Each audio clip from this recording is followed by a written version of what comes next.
welcome to Market Insight this beautiful Friday morning. I am David Chiedu.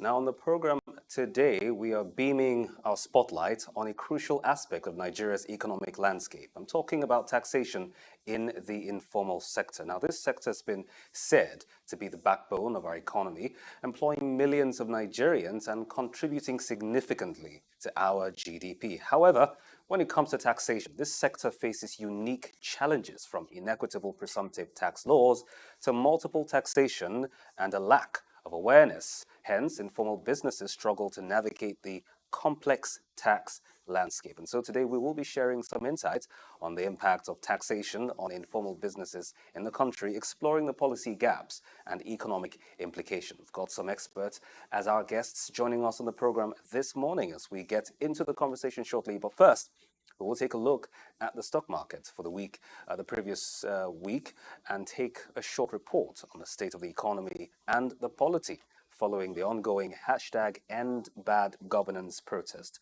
across the country. Let's take a look at the stock market for the week. Now, at the end of today's trading session on the Nigerian Stock Exchange, a total of 116,303 shares in 6,821 deals, corresponding to a market value of 8,530,916,819.09 were traded. Compared to Wednesday, July 31 trading day, Thursday's data showed 69% decline in volume, 63% decline in turnover, and 37% decline in deals. Now, the current market capitalization of the Nigerian Stock Exchange is 55.3 trillion naira. Now, in the aggregate, 119 NGX-listed equities participated in trading, ending with 21 gainers and 20 losers. Africa Prudential led the gainers with 9.94% share price appreciation, closing at 9 naira 40 kobo per share, followed by Qtix going up 9.94%, Tantalizers going up by 9.52%, and UPDC Real Estate Investment Trust going up by 8.99%. On the losing side, United Capitals came out last with an end-of-day price depreciation of 64.35% at 11 naira per share, followed by Mercure Industries going down 9.94%, Thomas White Nigeria going down 9.74%, and Wapik Insurance going down 8.24%. Fidelity Bank PLC recorded the highest volume of 373 million traded shares, followed by United Bank for Africa 23 million, Zenith Bank 19.2 million, and Oando at 19 million. Regarding the performance of the NGX market indices, the benchmark NGX All Share Index shared 414.46 points to close at 97,359.76, representing a one-week loss of 2.79%, a four-week loss of 2.7%, but an overall year-to-date gain of 30.21%. Other remarkable indices that performed were the NGX Top 30 Index, including the NGX Banking Index, the Industrial Index, the Oil and Gas Index, the Main Board Index, and the Insurance Index. Now, in the light of what's happening in the country with regards to the #EndBadGovernance governance in the country, we went out to speak with some stakeholders, including traders, trying to get a sense of how their businesses have been impacted at just day two of the protests. Our correspondent Amaka has the report. The much anticipated protest by Nigerians against bad governance as a result of hunger and hike in food prices and other essentials kicked off on the 1st of August across the country. People are agitating for high cost of living. Balogun Market, usually a busy place where traders stock up, was like a ghost town. Most shops were closed, and those open had few customers. It was the same story in other parts of Lagos Island. Talking to market leaders in the Apombo market, they emphasized the need to protect the environment and avoid trouble like they saw in the past protests. They urged traders to keep their shops open to support the economy. The scenario of NSAT was violent, was destructive, was nothing to write home about. And I can recall that virtually all the businesses and some conglomerates that are resident in, don't forget we are in Broad Street. You understand now? And we have so many business interests here in Broad Streets. You understand now? And if you take a look at the NSAS protest, virtually all the big shops were looted. You understand now? And to forestall the reoccurrence of NSAS protest, that is why we are here. If it is a peaceful protest, they have to come to their shop now. But we can't predict anything can happen at any time. So that's why most of them are afraid. Some opened and some did not. But like say, maybe 0.1% opened. 0.1% out of 100%. That you see, we want to see what happened today. We can support, we can guide all of them. We can get all of them and stay there. That put your market down, nobody will touch you. In this Olobo, in this island, everywhere in Ghana, we can control it. But we are minority among the majority. Traders who managed to open their shops in Lagos Island shared their experience and concerns. They called on other traders to continue working since the environment is quite calm. For my own mind and for my own thinking, what I think is that they are afraid. And closing of the shop will not help Nigerians, understand? So I wish them to come outside and shade markets like the way I shaded. I wish everybody to come outside to shade markets and sell. And there will not be any problem. Go eat. The market not there. Now small market we dey sell, because if we not come outside, we not go chop. People dey shout say everything too cost, it too cost. Rice it cost, egg it cost, everything cost. No road, but no wahala, they don't fight though. Anybody not fight. Everybody go your own je. But if we not come outside, we not go chop anything. I want to make it government help us to release all this what thing why cause that wahala. Make it a thing set to I beg. Make we see small thing to do I beg. As the end bad governance protest progressed today too, people are more concerned about its impact on businesses and by extension the country's economy, with major business like banks, manufacturers and market being shut down. Sellers are facing losses, while buyers struggles to get essential goods. No one is buying, and people are struggling to find what they need. The protest underscores the need for government action to address economic hardship and restore market stability to prevent lasting economic challenges. Amaka Opera reporting for Stoke News Television. So I'm just going to bring in our guest who's with us in the studio here. We are going to be speaking with Mr. Kehinde Adeaga. He's a financial analyst and a veteran broadcaster. Thank you for joining us, Mr. Adeaga. It's my pleasure. All right, so as we start the course, let's also talk about the same issue, which of course is on the front burner today. That's informal taxation taxation in the informal sector of the country, which is a huge backbone of the country's economy.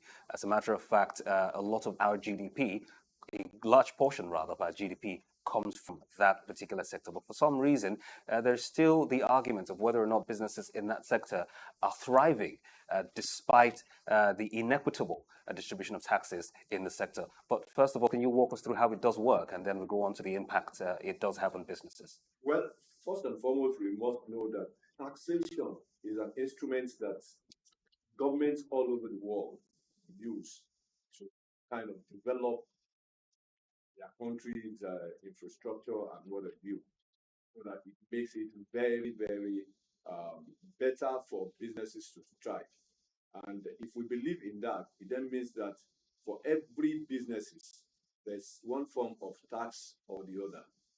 What we need to appreciate about taxes is the fact that when we pay our tax, or when participants pay or contribute their tax, there will be development in such an organization or country.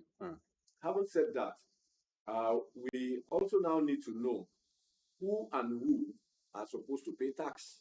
Hmm.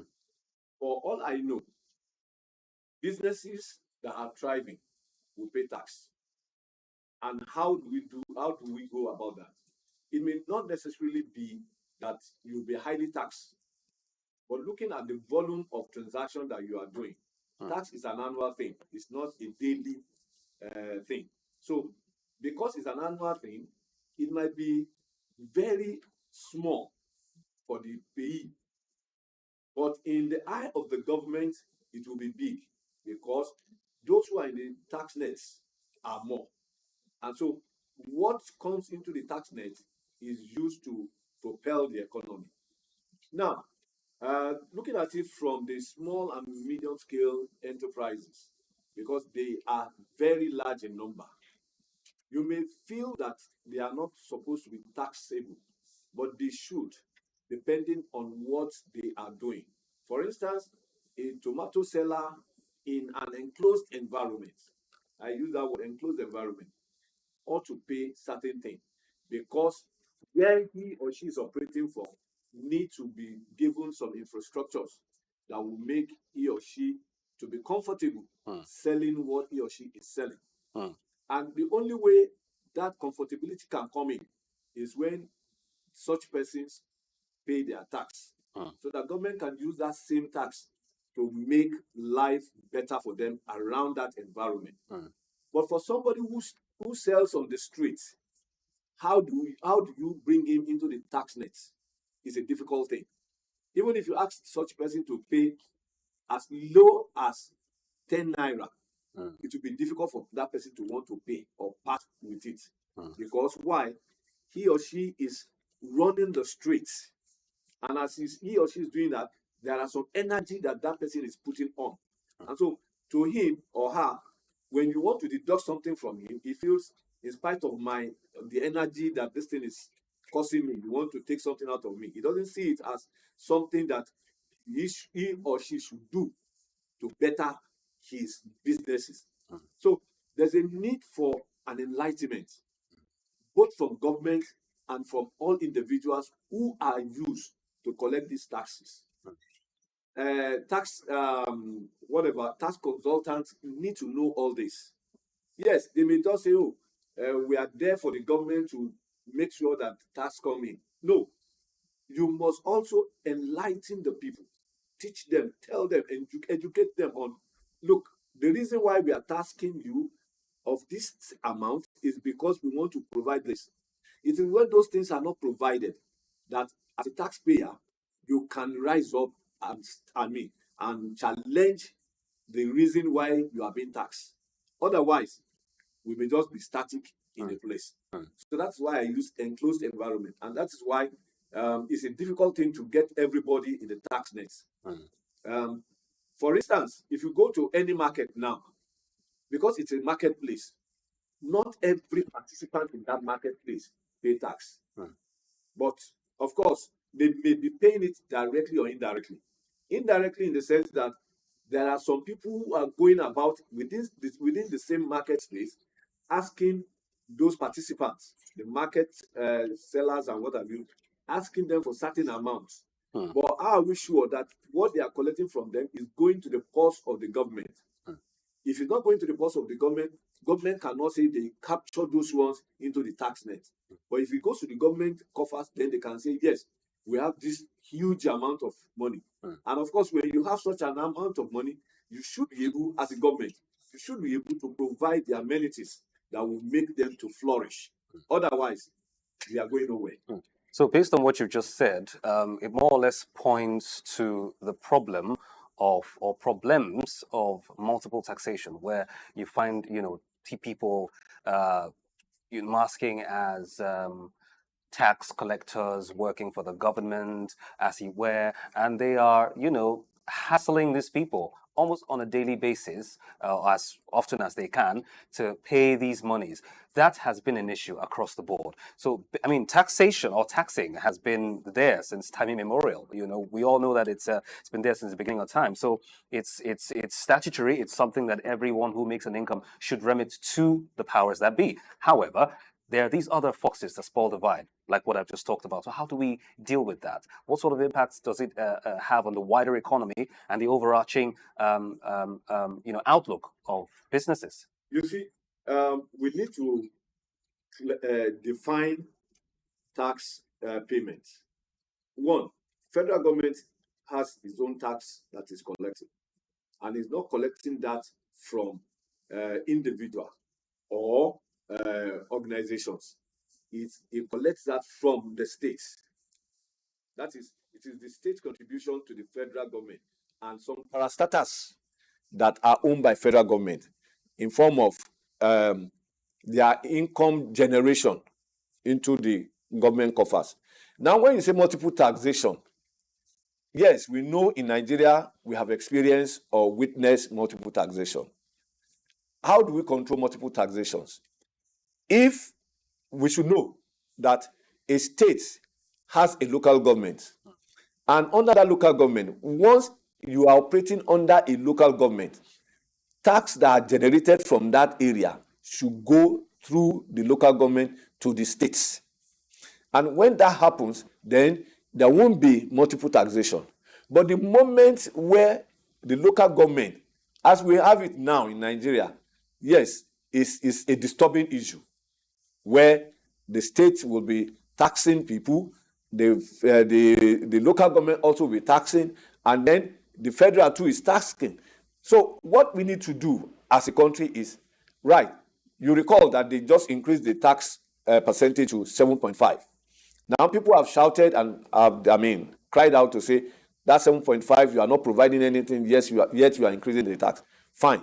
Now what government needed to do is, all right, instead of increasing the tax percentage, what they should have done is, all right, from state level, you cannot tax anyone operating in your state above this. Local government, you cannot tax anyone operating within your environment above this. When that happens, everybody will be aware, and it means that there will be a campaign, so that when I'm harassed or I'm accosted by anybody where I'm operating from to be asking me for a tax that is not genuine, I can stand up against such person.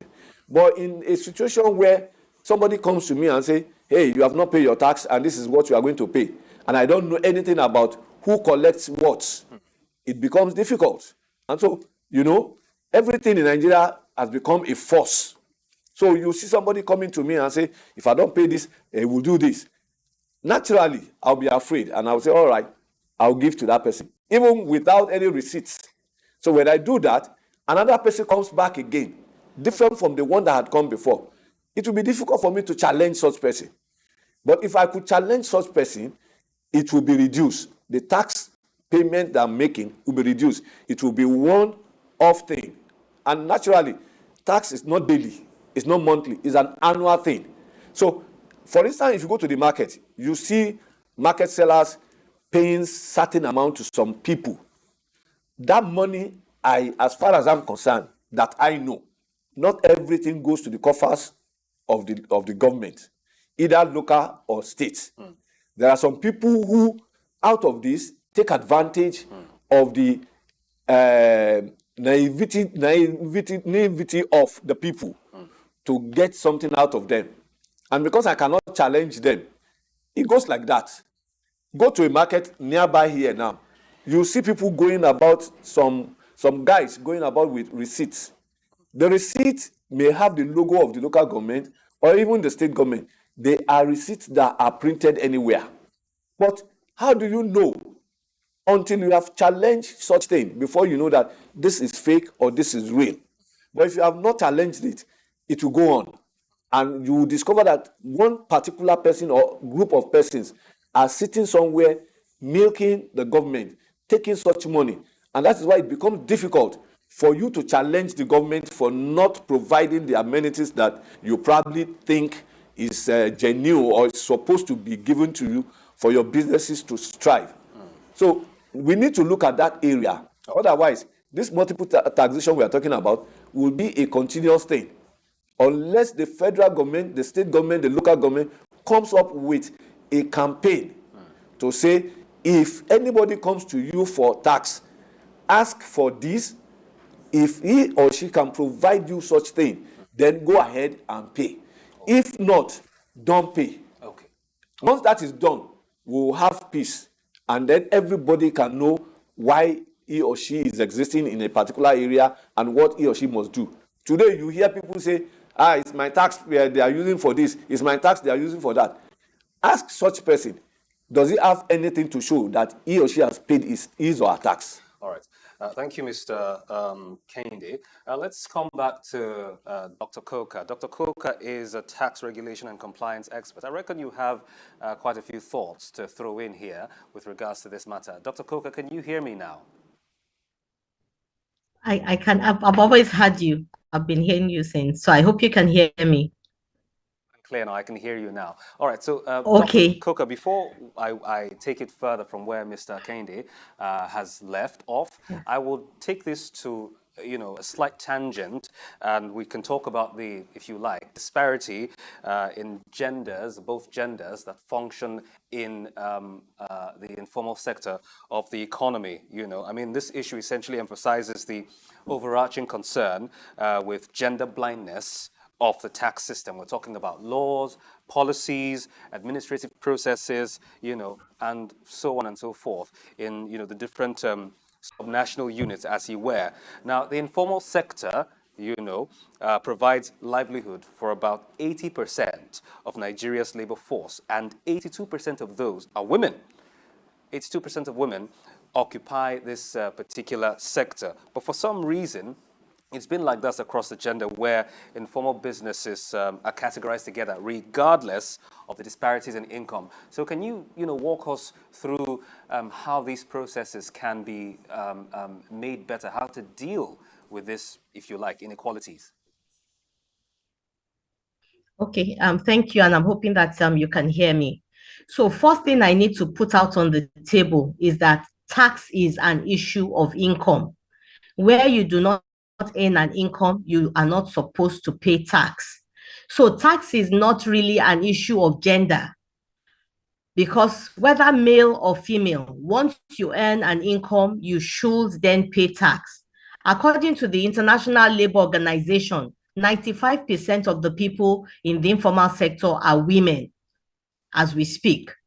But the reality is that it is important and critical that we separate the wheat from the chaff. There are so many women that are thriving in that informal sector, and there are some men that are not thriving. So we must divorce ourselves from hasty generalization. We must be able to separate this. And how do we do that? It's an issue of data. And not even an issue of data, it's an issue of accuracy of data. So it's important and critical that all the stakeholders try to build a database that is accurate, where you are able to know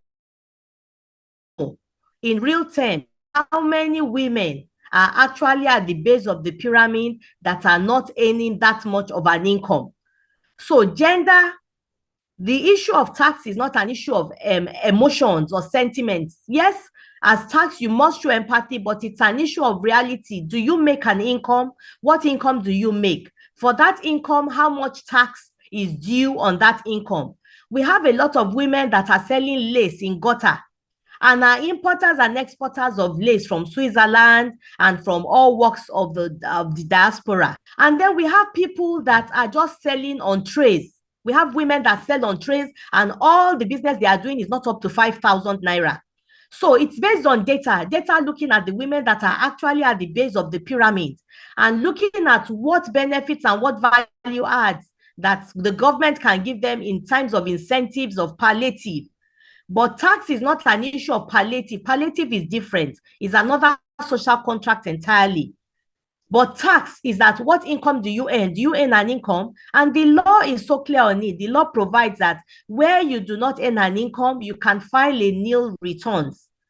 So every individual in the business sector, whether informal or formal, where you do not earn an income, you can't file a nil returns and justify saying Therefore, the government can then categorize you as maybe you are a dependent, and then look at who you are dependent on, whether somebody takes care of your house rent, somebody feeds you, and all that.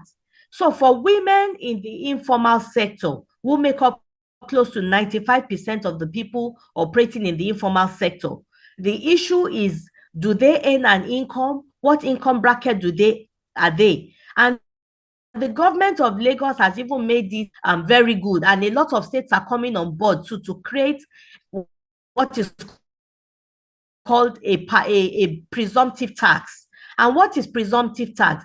Presumptive tax is basically a tax that is in line with people that are not are unlettered or are not banked, people that do not know the income that they earn. So the government has said, okay, we don't want you to go into getting an auditor or getting an accountant. Let's just let you pay a little token so that you also can be a stakeholder in the conversation of revenue. So different states have come up with different amounts. Some say, oh, the informal sector players should pay 2,500 for the whole year. Someone like Lagos says, oh, the informal sector trader and artisan should pay 8,005 per 8,001 per annum. 8,000 for the tax, and then 100 naira as development levy. And they've even made it simplified that, oh, you can pay this in installments, so you don't even have to pay it at once. So those are some of the benefits and value adds that they've tried to bring into this critical sector, to bring ease of doing business into it, to bring ease of payment. So they've created applications that can be taken into the market, where the market woman does not even have to leave their wares and can pay with ease without losing business, because Iya Sikira in the market might not want to leave her business knowing that Iya Shade will then take that client. So they take ease of doing business into that space. They take people there to enlighten, to engage, to sensitize them, to let them know the link between their payments and their child going to school free, the link between their children and their payments and the roads in front of their shops. So those are some of the things that I would like to say about the women in the informal sector. Thank you. With regards to compliance, because you're also a compliance expert, a tax regulation and compliance expert, there have been some, reports that there are significant challenges, with compliance in this particular sector. Of course, you've talked about the ones that don't make an income and the ones that make an income, and struck out a clear distinction between one and the other, which is understandable. However, as with most other regulations or with most other policies, there has and would always be the tiniest majority who would be slow to comply. So as regards compliance rather with tax laws in the country, especially in the informal sector, what challenges are there and how can we circumvent them? As talking to you now as a tax stakeholder or tax player. Okay, thank you. The reality of it is that if we are all left to ourselves, nobody really wants to pay tax. The beauty of it is that for the formal sector, it's structured and it has government regulation. But in the informal sector, it's unstructured. People are basically left to themselves. And the reality of life is that irrespective of the level of regulation, there would always be those class of people that would want to circumvent and would not want to comply. But the truth about it is that the more government enlightens, and I call it the what, when, where, why of taxation, the more government enlightens the people about what to pay, why they are paying, who they should pay to. Because I had the other guest speaker talking about localizing tax. But the reality of it is that there are 3 tiers of government that are charged with tax collection, but they are charged with different levels and taxes to collect. And then when we talk of double taxation, the truth about it is in some states, there's really no double taxation. You can now talk about charges that are not due to government that are collected by non-state actors. But in some states like Lagos, I can say that there is no double taxation.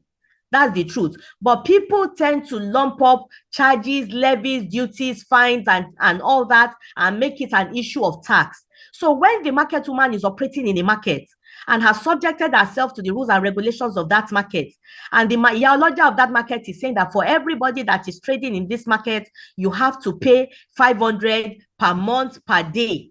And the trader has agreed and gone into a contract with that market leader to pay. That is not a tax. That is a levy by the market on that trader to transact in that business. So you cannot then say, oh, it is double taxation. Where a woman in the market has a land and has to pay land use charge, land use charge is only due on that woman because she has a land. If she doesn't have a land, she would not have to pay land use charge. Where she commits a traffic offense, she would have to pay a fine. If she does not commit a traffic offense, she would not pay a fine.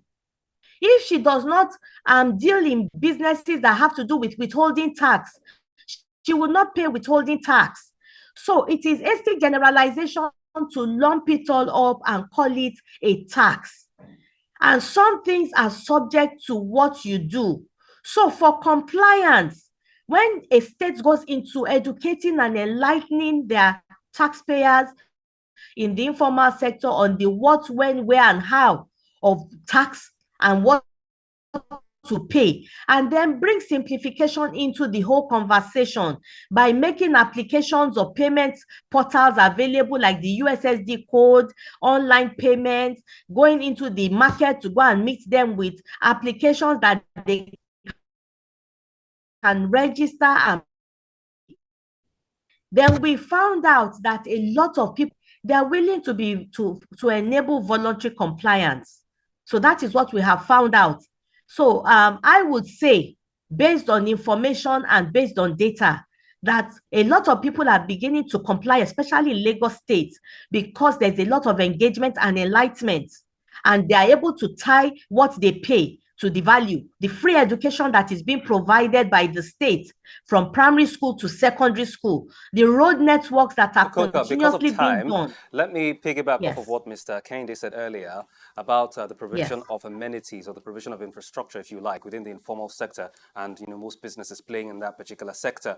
I'm aware, and as I said earlier, everyone, as a matter of fact, is aware that taxation is, if I should use the word, a must for income earners, as you were. However, in the bid to get these monies across the board so that governance can go on and the citizens can, get the dividends of good governance, as you were, there is also the need, dare I say, to support these businesses. So in your view, as an expert, how can tax authorities balance the need for revenue collection with the need to support and grow businesses in the informal sector? If you can do that in a very short space of time, about a minute and half or thereabout, because we are already out of time. Okay, so the duties of tax authorities is to generate revenue for governments. And it's not their business or their conversation to actually go into providing those amenities. Is to provide adequate revenue for government to provide those amenities. And then let's take Lagos State, for example. So the LIRS goes out on a daily and generates optimal revenue for the state government. And then the state government, because of the social contract, now puts back that funds into providing free education for the students, right from primary school all the way to secondary school, paying their NECO exam fees and all that, and ensuring that they begin to create an enabling environment in the school where their children are up to speed with other climes. Another thing is provision of the LSCTF funds, which is interest-free. For traders, you can apply and you get loans to be able to pull funds into your business and be able to do business and transact. Another thing is the road network, as I spoke about, which is a continuum. So governance is a continuum. It's not something that can be finished. So government cannot finish all the road in one day. It's a continuum, maintenance of the roads, creation of other road networks, and looking into widening the road networks to be able to meet the current day population. So I would say that Thank you each very much, state Dr. should Coker. try Thank you. As we round to, up, yeah, Mr. Kehinde, let me just, ask you this so that we can close out thank you. we can close out the show because of time. Much has been said and much is known with regards to taxation in the country, especially in the informal sector, which we're beaming the spotlight on. But very quickly, in a few words, how can all the stakeholders involved, we're talking CSOs and relevant stakeholders, come together to push for relevant tax reforms that would help us step up what we have, that would conform with global best practices? Well, I think government need to start with the initiative. And what is the initiative? To first and foremost try to provide those infrastructure that will encourage all taxpayers to be willing to pay. Having done that, they need now to go about it in a subtle manner via campaign to both environments and at larger scale, maybe through publicity and what have you, so that everybody will have an information about what tax is all about.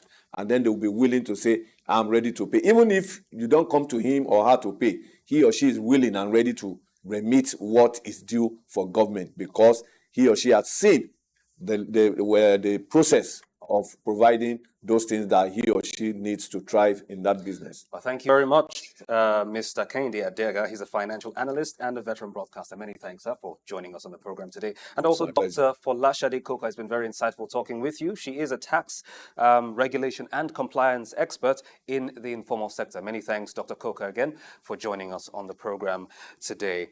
For a summary, of course, much has been said with regards to tax compliance and why certain things are the way that they are. Of course, citing a dichotomy between multiple taxation and all the other variations, including levy collections and whatnot in the informal sector. There's, of course, ways to have the sector thrive and not cower under the pressure, if you like, of taxation.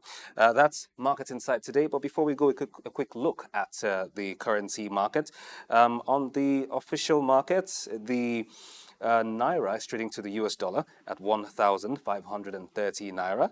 That was on Monday, by the way. On Tuesday, it traded 1,515 Naira. On Wednesday, 1,528 Naira. On Thursday, 1,515 Naira. And on Friday, 1,530 Naira. And that's the currency market update today on Market Insight. And that's our show for today. Many thanks indeed for watching. Special thanks again to our guests for joining us this morning. I am David Sheed. Enjoy the rest of your weekend.